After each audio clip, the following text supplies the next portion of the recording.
Hi, today we are talking about Safari Industries. While this key consumption play had a good quarter, the question is, amid the widespread slowdown, does it make sense to look at an expensive stock like Safari? We will try to answer this question. So first, let us turn towards the key positives. The result was quite good, with Safari Industries clocking top-line growth of 30% as against VIP's tepid performance of 3%.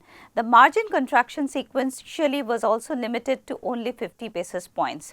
There has been a clear shift from the unorganized sector to organized sector post GST, and Safari, being in the value segment, has been a key beneficiary of the same.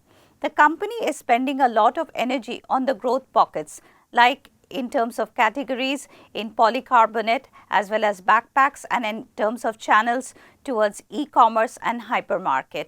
Finally, the company is also de-risking its business. It is expanding capacity in its Halol plant, which is into polycarbonate, and it is also trying to diversifying its source away from China.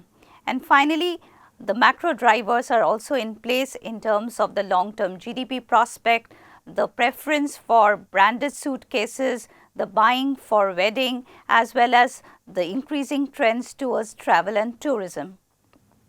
Now let us turn towards the key negatives.